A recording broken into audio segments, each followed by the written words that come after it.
What's up YouTube? I'm Vaughn and this is the Gear channel where we discuss collectibles, hobbies, competitive games from tabletop to video games, and today we are reviewing the Master Grade Shiny Gundam. Now this Gunpla actually got quite a bit of bad reviews and I don't understand why, because I had a lot of people that tell me like either don't get it, it's horrible, but I thought it was amazing. I literally love the aesthetics of it. The build was a lot of fun. There was a few things I could nitpick, so I really don't like my Gunpla having any screws in it. So you did have to screw the joints, because if you didn't, it was extremely loose, and if you overscrewed, then the joint would be also extremely loose.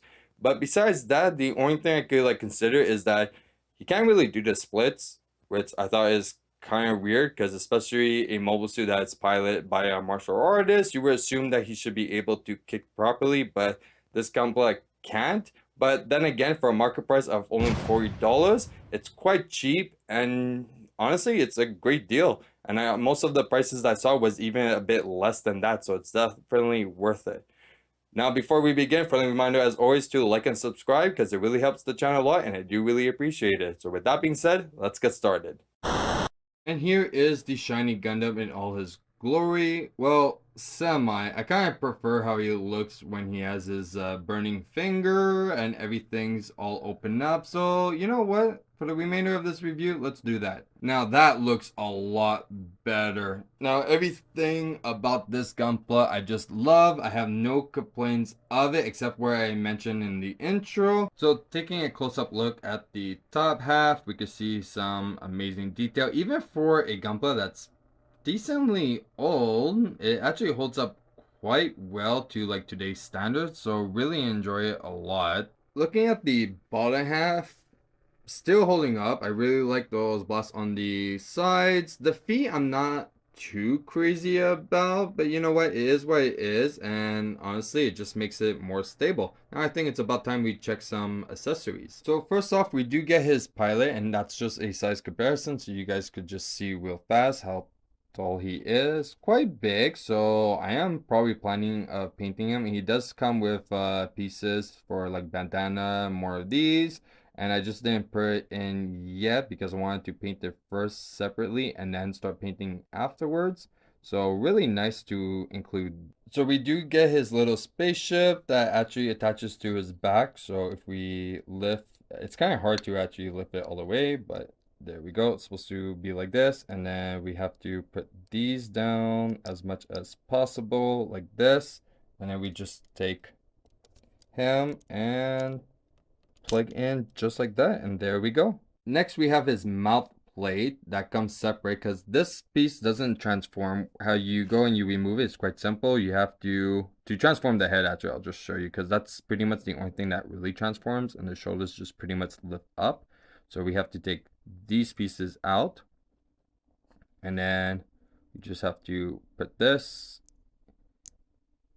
in, and look at that. That's how you transform the head. Not a big fan of it. I think it's a bit too thick for the faceplate. So he comes with two beam sabers, so one short, one tall, which actually stores on the side over here. So if we take this, it has a little groove in the middle, and we just slide them like this, and take the other one, slide it, hold on, like this, and there you go, and they stay perfectly just there. So we get quite a bit of different hands. We get two glowing fingers, two closed fists, two hands to hold the beam sabers, and finally two karate chopping hands. Now I think it's about time we check some articulation. Starting first with the head, it could turn 360 with no issues. Look down, look up, there we go. There's actually quite a bit of shoulder movement. As you can see, it could also turn 360 with no issue. There is a decent elbow band as well,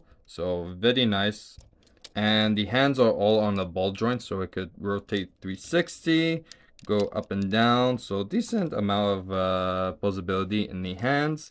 These skirts are kind of in the way for the abs, so it can't really turn all the way. So there's a lot of things that's preventing it. The skirts, the jetpack as well, that's also another issue. If you rotate the skirts and move it around, we can actually do some more posability for the legs, but like I said, this is as much as the spread that it does. It cannot really spread that much, which is kind of a poor excuse if you want to display it kicking. But if we move it upwards at least, or in the back, it could go by this much, which is not that great either.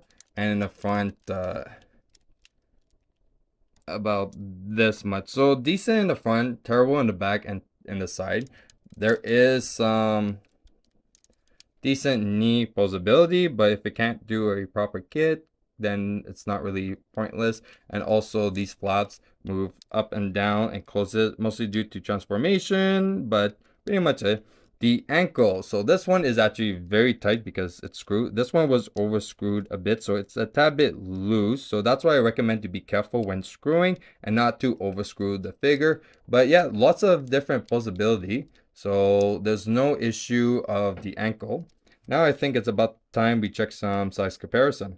Here he is next to our Reborn Gundam. Here he is next to our Master Grade Epion Gundam. As you can clearly see, he's a bit tad shorter compared to most Master Grades. And finally, here he is next to our Master Grade Sazabi Verkai. And that's it for our review of the Master Grade Shining Gundam. Now I am definitely looking forward of getting the Master Gundam and maybe complete the whole series. Who knows? I do like a lot of their mobile suit, especially in that specific series. So looking forward to it. Now, if you guys enjoyed today's video, you know what to do. Like and subscribe. And if you want a sneak peek of future products we're planning to review here on the channel, you can follow me on my Instagram, VaughnGear. I'm Vaughn, and this was the Gear Channel.